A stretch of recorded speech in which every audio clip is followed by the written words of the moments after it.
before you type in the comments and ask about all this stuff, yes, it altered my character, my avatar, and yes, I am bald currently. But do not worry. Anyway, hey guys, welcome to Bleonimax. Today we're going to be playing a game called Escape Darkness. I'm pretty sure, yes, it's called Escape Darkness, and apparently it's been out for a year, but I haven't actually seen it because it hasn't appeared in my recommendations, and I just haven't been able to find it at all.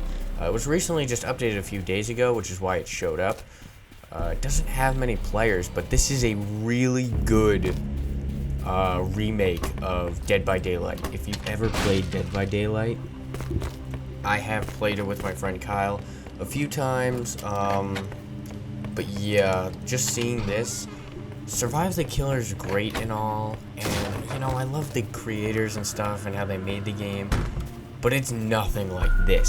So if you guys really want to see more of this and creators who make stuff like this, definitely, you know, support the creators. You know, go to their group, play their game, maybe make like a small in-game purchase or something, because they worked really hard on this. This is probably one of the best horror games I've ever played, and I've said that like once or twice now, but this is one of the best lobby quick round games that I've played for horror. So yeah, it definitely beats Survive the Killer. Survive the Killer has a little more originality in terms of just some of the maps they make and, you know, all that stuff. Because you can see most of this seems like it's modeled off of just a Roblox smaller version of Dead by Daylight.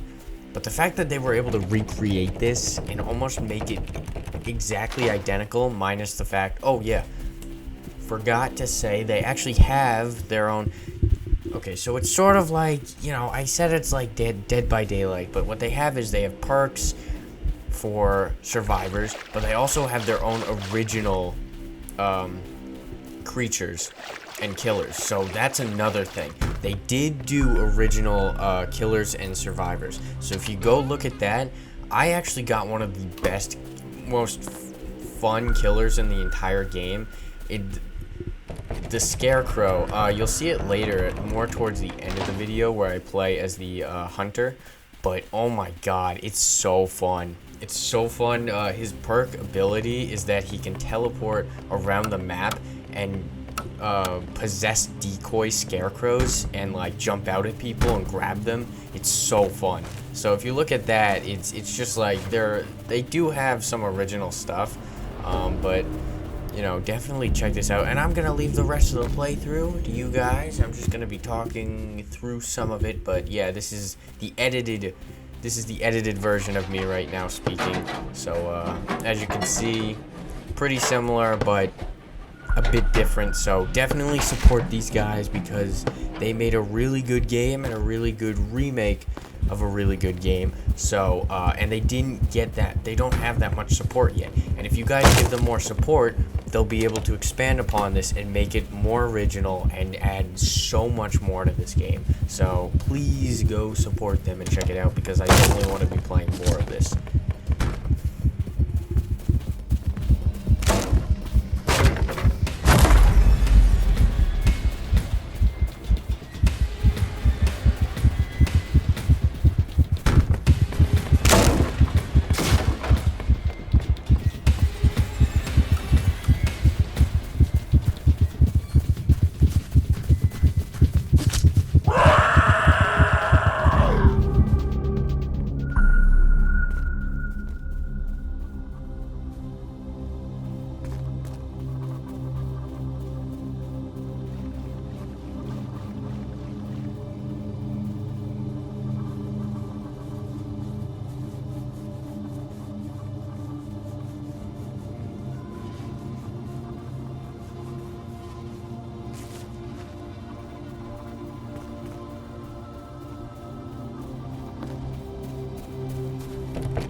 Thank you, Blue Man Face, for saving me. Yeah, there's a bunch of people in here with me.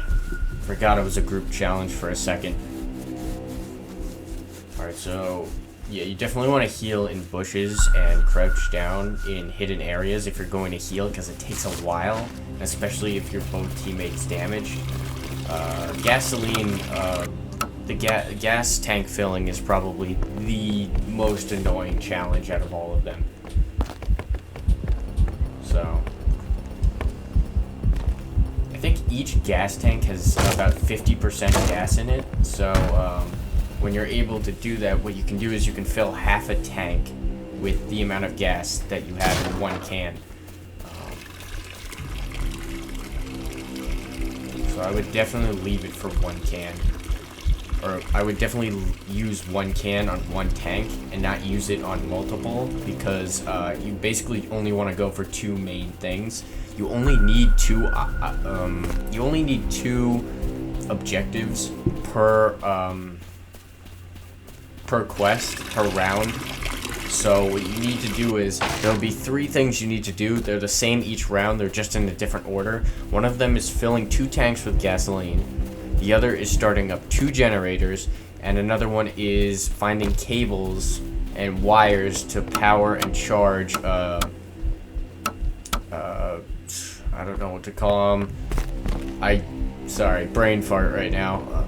Okay, I'm just gonna say to power up whatever, you know. So, basically what you would need to do is, those 3 challenges are pretty simple as long as you're, but you are on a time limit, so you only have about 10 minutes to, or I should say less than 10 minutes, because the killer would come out at like about 9:15, around the 9:15 mark, and then that's when the killer comes out, that's when you'll start to be able to do the quests, because, you're not going to be able to start the quest until the killer comes out. So, you have about, you got about like 40 seconds to like run around the area, search.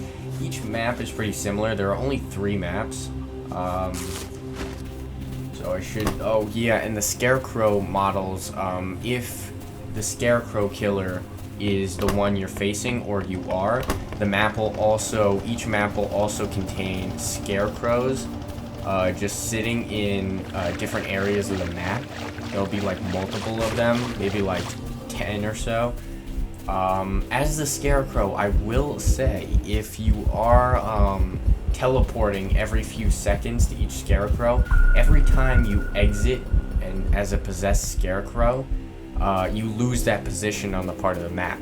So that's the one nerf they made, so that you're not constantly teleporting and killing people so easily, because it is pretty broken in terms of how powerful the Scarecrow is. So definitely keep in mind that you're not going to have every position available, so use it sparingly. I use it excessively, but that's because I know what I'm doing with some of this stuff. Because I've recognized the maps and I've played a few rounds. I've actually maxed out the Engineer Survivor perk, so I'm able to build stuff and finish quests faster.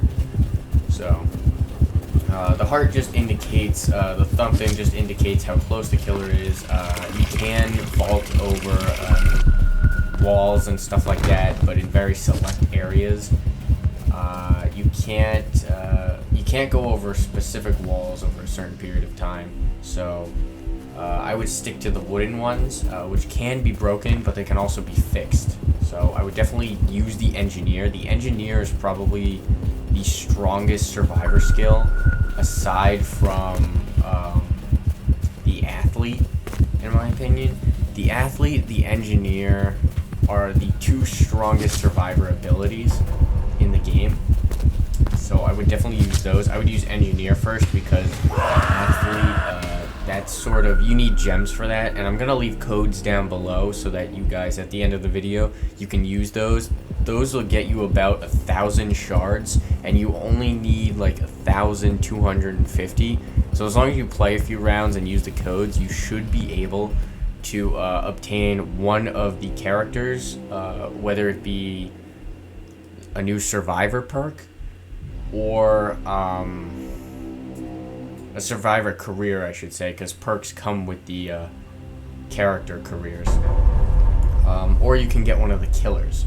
Now I got one of the killers. I got the Scarecrow because it's broken. But you won't be playing you won't be playing as the killer as often as you think you will.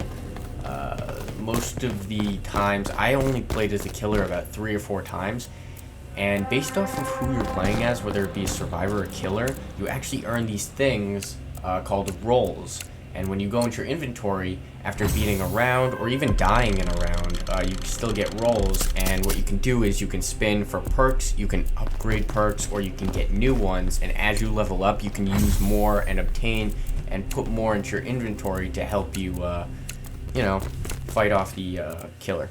So, engineer is probably my favorite because I'm able to build boards in like seconds flat, which means if he tries to come around or trick me, I can easily take everything out. I basically maxed out engineer, so what I'm trying to do is I'm trying to prestige stuff. I have not even tried the healer yet. I haven't, which is the medic. I haven't tried a few others, but I have tried the scout, which was what we just played as, and the engineer right now. I haven't played any of the new type careers, but I'm hoping to do that in the future. So, you know. Each round was pretty fun. Yes, it can get stale, because the fact is they don't have that many killers yet, and most people play as the butcher, which is the default killer. Basically just sets traps around, and when you hear a roar, that means they're able to see your location. So if you're hiding in a bush, it won't do anything because, you know, the killer can see you for a limited amount of time, and it charges every 60 seconds, so it's pretty useful. The one I would say is the least powerful killer is probably the Dream Stalker, which is one of the creatures you can get from the Game Pass. You can get the Ninja and the Athlete in the bundle Game Pass with shards and the Dream creature, Dream Stalker. If you get the Game Pass, it's definitely worth it because you get the 1,250 anyway, and that basically allows you to buy every character in the game. So I don't know how much it is. I think it's only about 500 Robux, which isn't that much. That's like about two gift cards. So no, that's actually just one gift card. So if you get 500 Robux shouldn't be too much. I am not going to get anything until they put more effort into this game. I mean, they put a lot of effort into it already, but I want to see consistency with development, because if I don't see consistency with the game, even if it's very good, if the developers don't, like, you know, build on it, like, over months, you know, and keep it, like, maintained, then there's no point in buying any game passes, because what are they just gonna do, you know? So I want to see what they do with this game first, and if they, you know, improve it more. I mean, it's really good so far, but if they add more maps, more killers, maybe more quests or objective tasks during the round, that would be great, because it would make the game a lot more interesting and a little less stale and repetitive. It is good to know what you're doing most of the time, but at the same time, it can get boring, which is what I've been saying. And a lot of people say this too when I look at the group chat for their developer group. So yeah, it's a little bit of a problem, but I think as long as they continue with this game, and if they set it up, if they do like an event, like a metaverse event or something, and they get more people involved, if they just get a little more advertising, I think they'll be pretty set. I mean, this is a pretty solid game. I remember there used to be an old Roblox game, Dead by Roblox. But this is, I've never played that, but this is very good, and I'm not sure if it's similar at all, but, yeah. So, yeah, over here, for the most part, we play as survivors for the first 20 minutes or so. It's pretty fun. Survivor's pretty fun, because there's a lot to do, but if you get the right killer, Butcher's sort of okay to play as. It's mostly just a grinding character to get more XP and shards.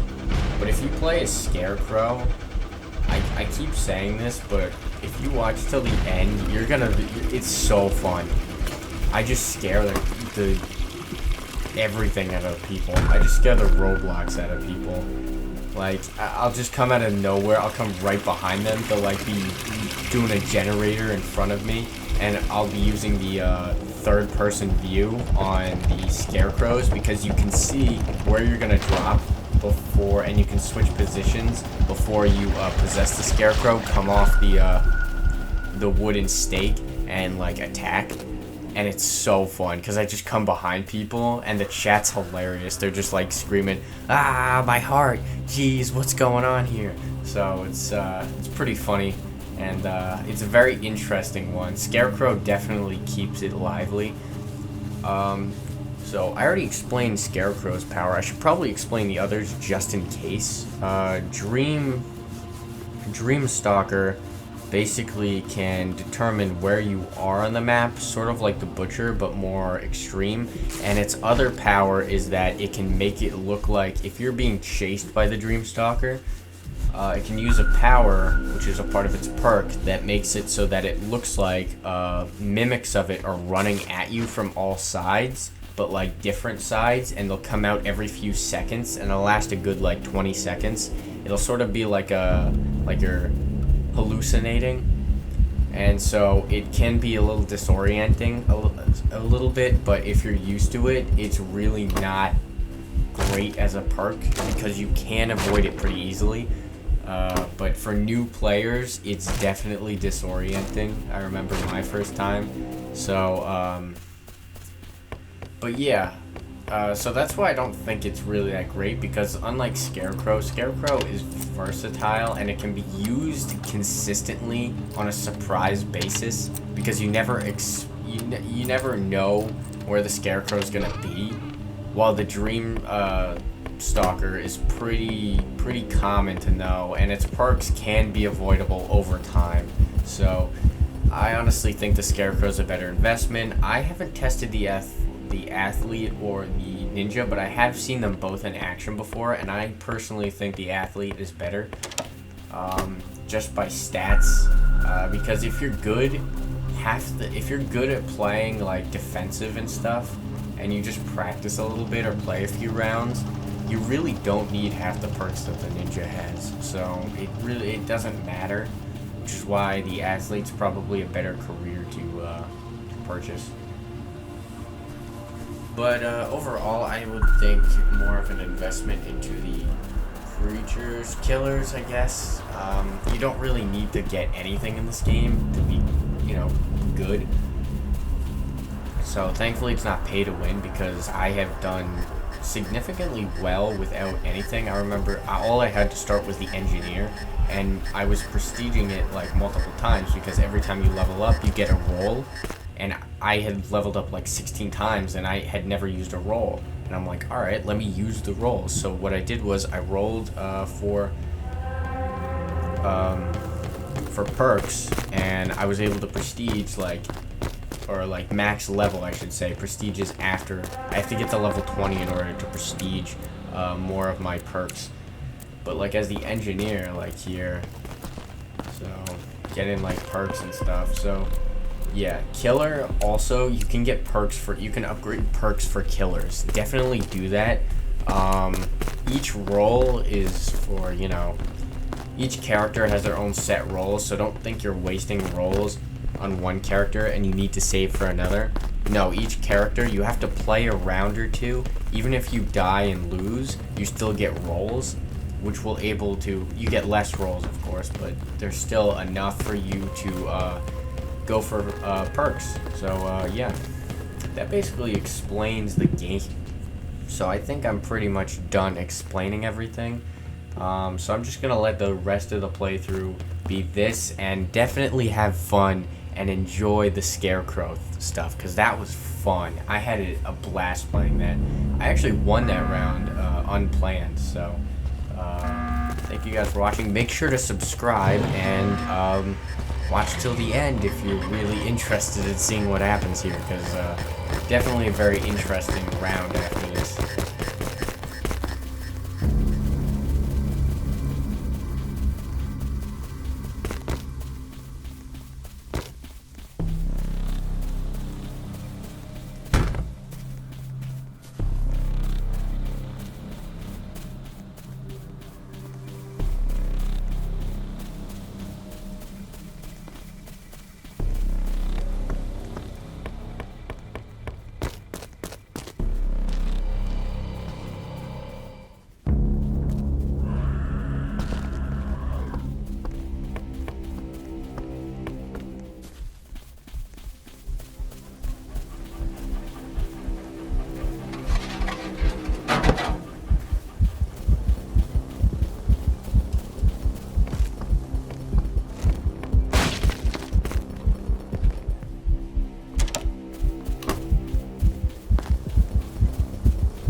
forgot to mention there are YouTubers around this map, NPCs that you can comfort if you press E for like a second or two while you're near them.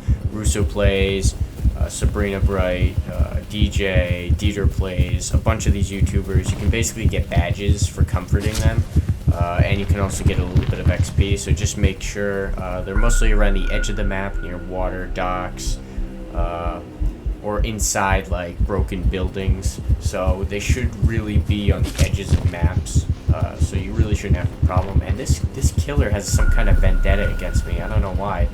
Very dead set on keeping me killed, so yeesh.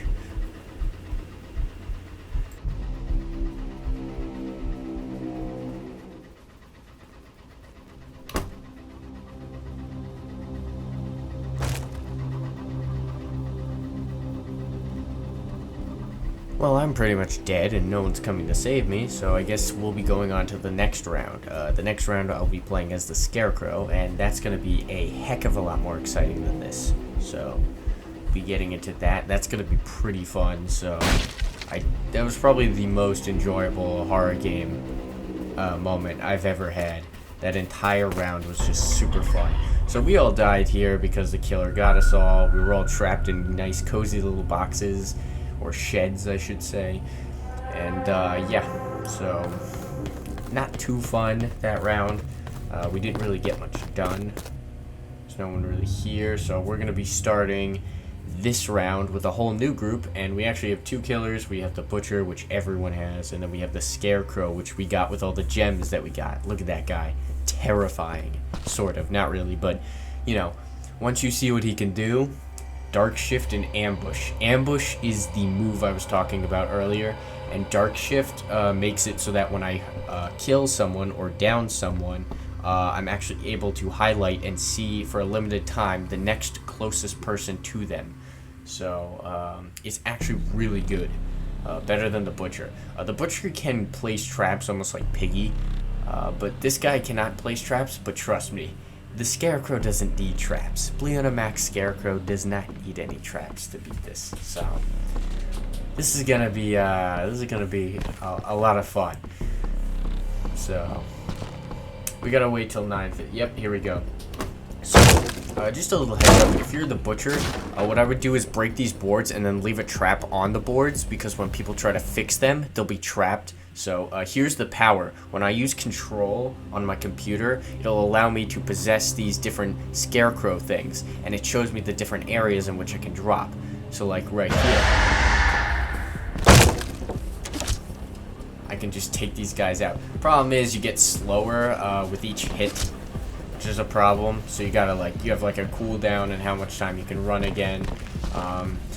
But the thing is, if you upgrade the Scarecrow and you level him up enough, you can actually get it so that when you hit people, your speed doesn't decrease. So he's pretty broken, and it's so fun. So I'm just gonna let you guys watch this. I'm gonna stop talking because that's ruining it, but you know, you'll see.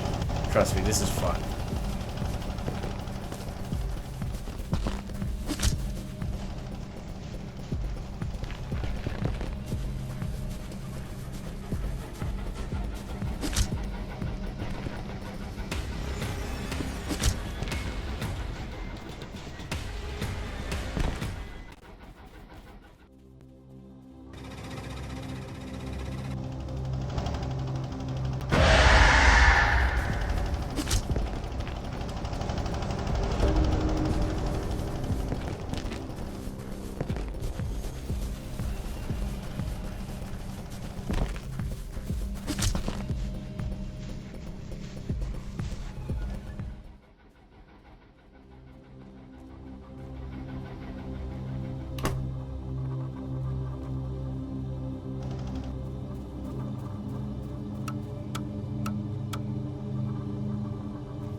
conclusion, Scarecrow is overpowered and super unbalanced, but very fun. So, thank you guys for watching. Make sure to like and subscribe and support the creators because they did work very hard on this game, and I want to be playing more of this in the future. So thank you and see you in the next video.